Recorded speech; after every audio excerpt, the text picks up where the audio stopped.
Hello, my name is Vince LoCascio, and welcome to the I'm a Busy Guy show.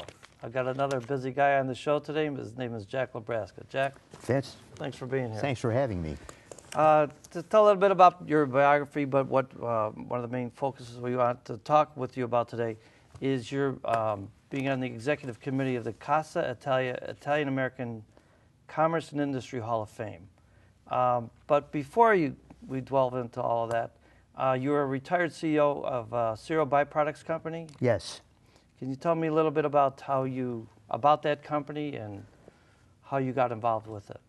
Well, Cereal Byproducts is a company that brokers ingredients that go into a formula for making animal feeds. It's much like a recipe for baking a cake. They may put corn and soybeans and digester tankage, etc., make a particular formula for a particular animal. The formula for hogs and cows would be one versus a formula that you would use for making for pets, cats and dogs. You make another formula for the bird industry. And what happens is that there are feed mills like Ralphs and Purina that package these products, and when their formula is put in front of them, they pick up the phone and they dial someone like me, a broker, and tell them the different ingredients that they want. And I, in turn, will go out and find those ingredients at the lowest possible price, arrange the transportation, get it delivered to them, and invoice them. That's the basic elements of that industry.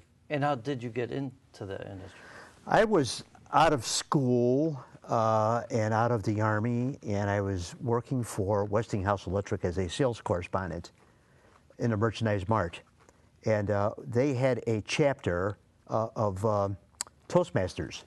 And I wanted to become a Toastmaster, which was something I needed desperately to help me with my Chicagoese.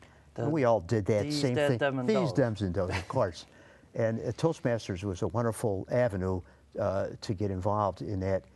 In that process, there were members of Quaker Oats Company and Cereal Byproducts Company who were in that chapter. And I met these people, and they, for some reason, thought I might work out in that industry. So they invited me to the Chicago Board of Trade for an interview. And I went over there in August of 1961. And after one visit, they brought me back to the Union League Club to I sat for another interview. And they liked me, and they let me know I was the first Italian-American in the entire industry. Sicilian-American Italian industry. So I joined Cereal Byproducts Company as a rookie trader of ingredients and grains. So you were actively trading on the floor at that point? No, we were trading cash products, not the futures.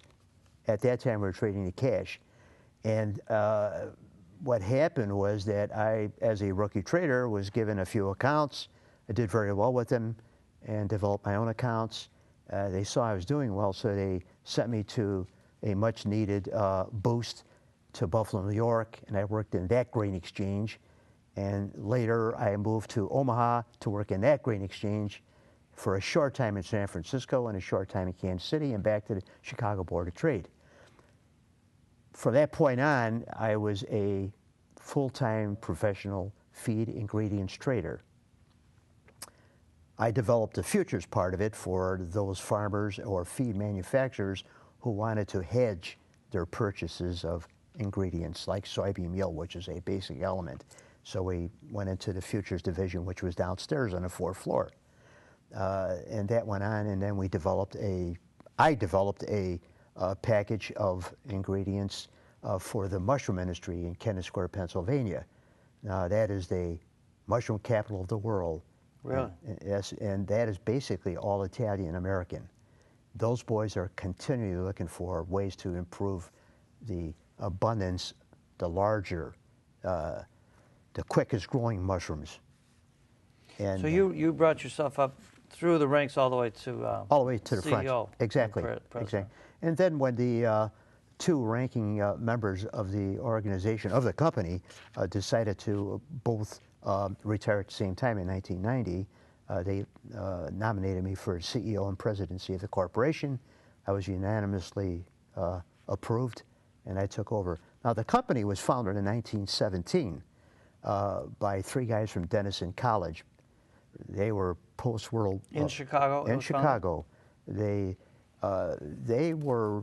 One of them was a steel salesman. He used to call on National Oats Company down in Alton, Illinois. They made oatmeal like Quaker Oats makes oatmeal, and they had a mandate from the government to get rid of a lot of the offal that they were pouring into the Illinois River, which flowed into the Mississippi. They asked the steel salesman, whom they liked, could you put together a corporation to dispose of these hulls from the oats, the outer layer of the oat, because we're getting a lot of problems with the EPA.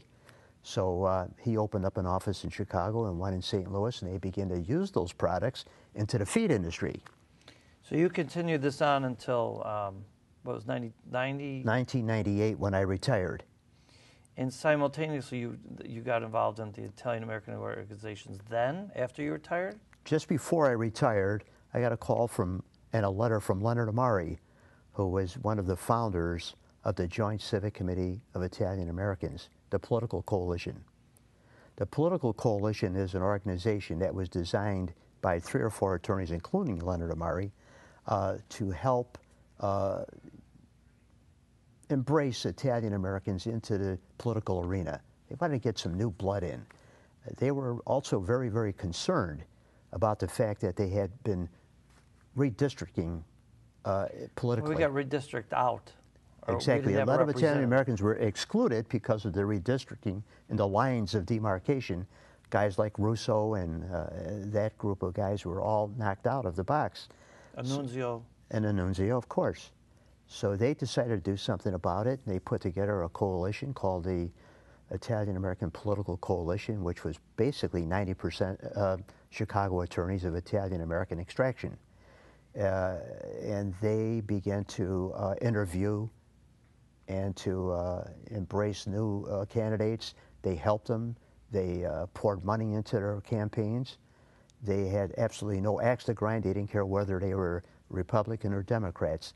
Their idea was to get the best Italian-American candidates they could find. Or people that would represent us properly. Or people who would be friendly to the American and consider the net result of their impact on the Italian-American community. So they embraced many, many, many African-Americans, Irish-Americans. They really did a nice job with that. Which is a great organization because we do have a huge voting bloc. Absolutely. You know, and being organized. In the state of Illinois. Yeah. Chicago is not a huge Italian-American enclave anymore, but we are an Illinois enclave of over 700,000. So we are, it's a much sought-after endorsement to be endorsed by the Italian-American Political Coalition. And then, of course, our endorsements are printed in the Chicago Sun-Times before the elections. And so, you know, you get guys like really wonderful candidates like Dan Cronin, who is now the president of DuPage County, and people of that type come for our endorsement, which tells us that we mean something to them, yeah, and they mean something to us. And they also simultaneously have a great organization called the Justinian The Society. Justinians are Italian-American attorneys, and many of the Justinians are also, coincidentally, members of the political coalition. They're intermingled. And you told me, although you're not an attorney, you have great relationships with a lot Wonderful of those relationship people. with almost all of them. All that I have met, I've met some really nice people. I mean, guys like Leonard Amari and Dominic Fischera, Tony Fernelli, Tony Romanucci, Fred Serpi, who is now the president of the organization, the political coalition. It's a nice experience, and they help each other. Yeah. They're anxious to reach out and help candidates, anxious to help outreach different communities. They interview people from downstate Illinois. You'd be amazed at the people they interview from small communities. And they're looking for their endorsement now. Exactly, exactly. To backstep a little bit, you're second generation. Your grandparents are from. Grandparents are from Bagheria on my mother's side, Santa Cristina Gela on my dad's side, both Sicilian, 100% pure Sicilian. Beautiful. Absolutely.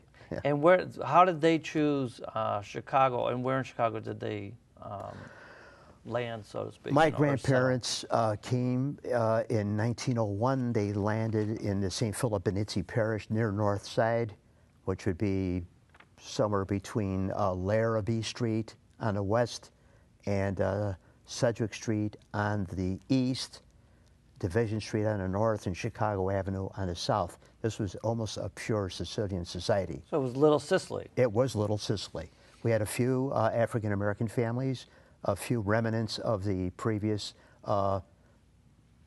tenants in that area, which were Irish-American, and a few of the late, older German-Americans, but it was pretty much 90% Sicilian-American.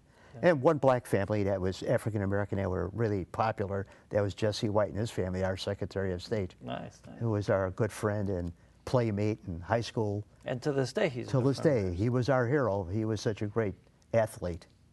So during these years as growing up and in college and so on, were you involved in any type of Italian organizations then? Absolutely not. There wasn't really a lot. Not to be offered. To be offered, right? No. And of course, with the demise of the 42nd Ward, most of us by 1954, 1955, because the Chicago Housing Authority took our homes and built Cabrini Green, we all fled for the suburbs. However, that group of people from St. Philip Benizi Grammar School, then until today, still have a strong tie and meet every now and again and put together a nice party once in a while. Right, and Joe Camarda still runs the Maria Laurentana Society. Right. Now, Joe took over. Yes, Joe took over as a recent immigrant from Sicily for the guys like my grandfather, who was the president of the Laurentana Society in 1935. Is that right? Yeah. And those guys laid the foundation for that organization back in the 20s. And like Mr. Camarda, who's doing a great job, keeps it alive. Yeah. And that's what the newer immigrants are keeping it alive. The feast every year. And like, and the way things are going now for the organization that we call Casa Italia in Stone Park, many of these people are recent immigrants, commingled with second, third, and fourth generation Italian Americans, which makes it a really viable organization. Yeah, I mean, I know you said you weren't one of the founding members, but you certainly had an interest in Casa Italia being formed, which is only, what, maybe 9, 10 years old at the most? Right. I always knew it was there, went to a few functions, but never got involved. What a great thing that we have there. You know, there's museums, there's libraries. There's a Italian-American Veterans Museum. There's a wonderful library of Italian literature. There is what you can call a picture room of generations past. Yeah, I believe it's called the Chicago exhibit. The Chicago exhibit, exactly. So it's a wonderful place. It has about 17 or 18 acres. Right. Most people don't even know it exists. Yeah. But there's so many functions going on there. There's sculptors and artists and ballerinas and bocce courts. There's a bocce court. There's so many things going on. There's something every week. Yeah, there's mass in Italian every Sunday. Exactly. Exactly. And there's a language arts division there. They're teaching Italian many nights a week. You get people that are attorneys, airline stewardesses, all kinds of people come to learn the Italian language there. It's fabulous. People just don't take advantage of it. And the Italian language classes are not only offered on site, but they have different locations, if you will. Different locations, exactly. And then what we're here to talk about, one of the things that's located there is the Hall of Fame for the Italians executive in industry and commerce. That's right. Which you're on the committee of. Exactly. How did that come about? About 3 years ago, Tony Fernelli, who was one of the key men that drives Casa Italia, along with people like Ron Turano and Mr. De Benedictis, he asked about 3 of us, which included myself and a few others. Dominic Sergi. Like Dominic Sergi, of course, and Leonard Amari, for some new ideas to establish another division in that Casa Italia that would promote the Italian-American culture.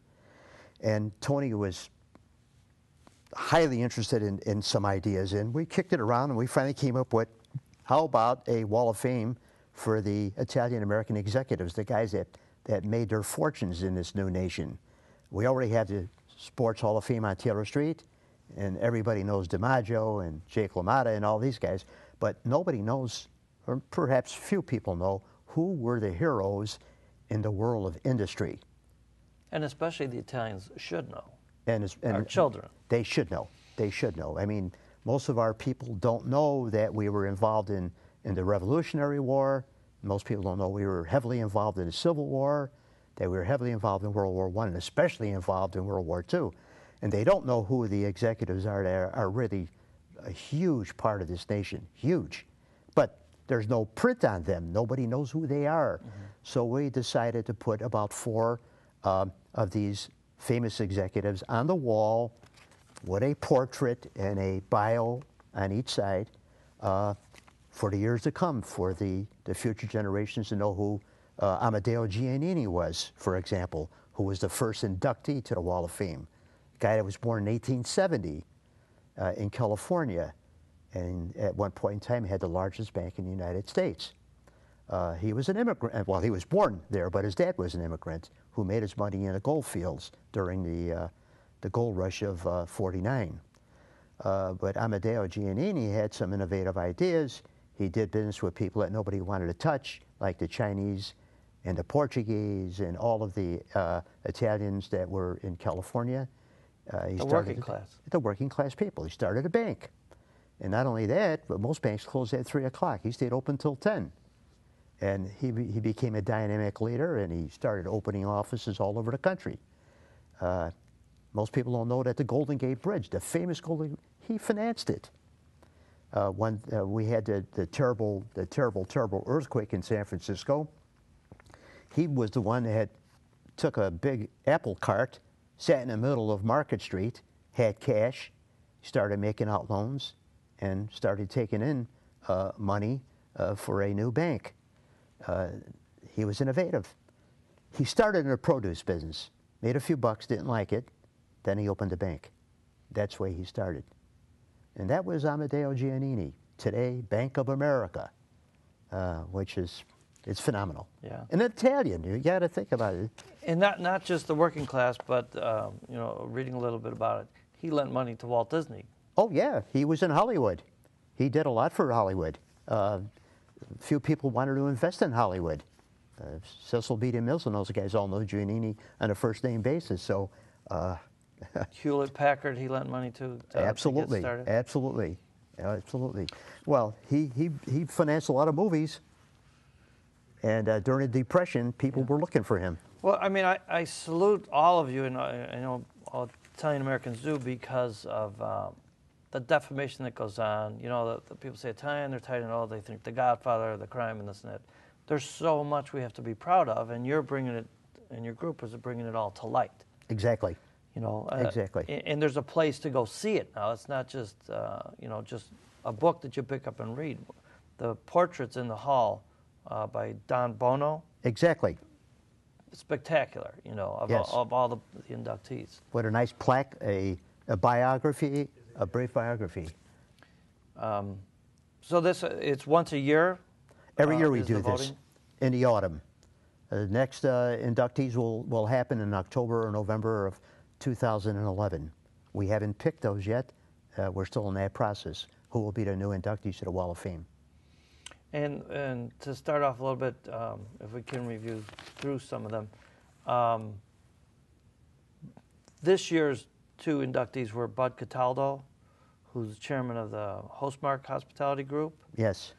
And also he was the past president of the Chicago Convention and Visitors Bureau. Phyllis Muccianti. Yes. She started with Sears, developed her own packaging, and the dream started at her kitchen table. Exactly. So to speak, exactly. $1,000. Pat Arbor, who was 3 terms as the chairman of the Chicago Board of Trade. If you want to tell me a little bit about him and your well, Pat relationship was a kid from Chicago, from a very, very humble family. He got his education at Loyola University, became a teacher. He was teaching mathematics.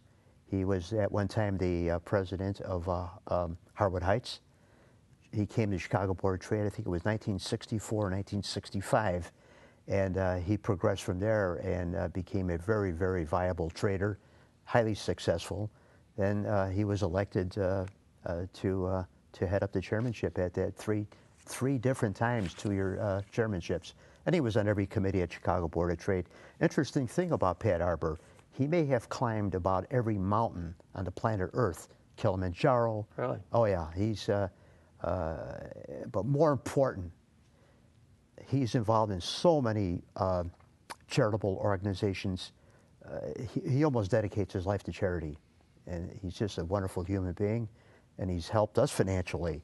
Not only, I'm talking about the Wall of Fame. He and friends of his have helped finance that foundation. So he's been a wonderful inspiration. And one of the huge names in just American industry, whether it's Italian or not, but the fact that he is, Lee Iacocca. Lee Iacocca, yes. And it's important that Americans know about Lito. His name was Lito. And, is that right? Yeah, when he was a salesman down in the South, representing the Ford Motor Company, they couldn't say Lito, so he changed it to Lee, because it sounded very Southern, like, you know, Robert E. Lee. Yeah.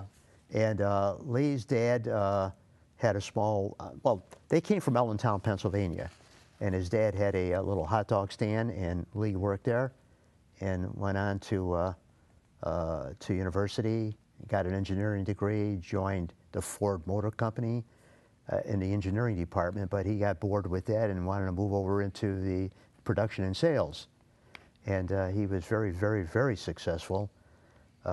As you know, and many know, that he was the father of several of the major operations at Ford Motor Company. And the Mustang. The Mustang was one. The K-Series cars was another. And he became so very popular that there was some feeling around the industry that maybe Henry Ford II might have been just a little bit squeezed for publicity. So Lee left and went to Chrysler. And he also helped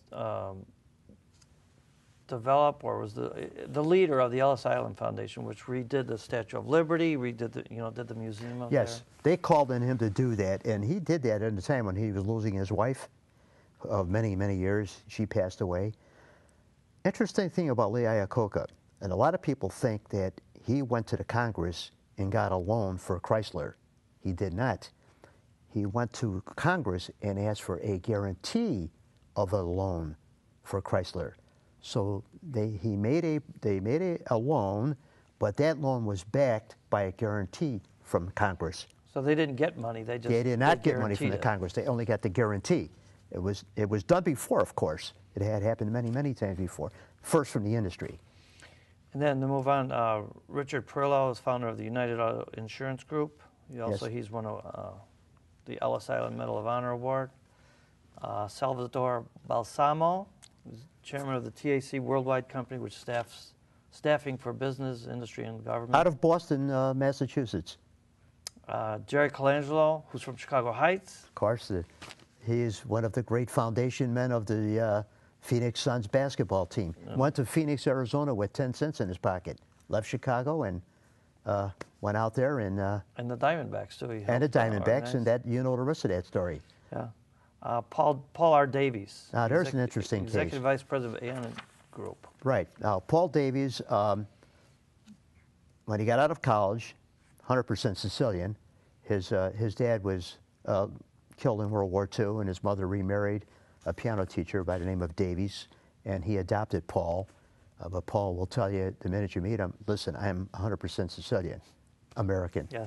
Anyway, when he got out of college, he went and got a MBA, and then he joined a small two-man office in the Chicago Board of Trade building, which basically laid off insurance. They reinsured companies.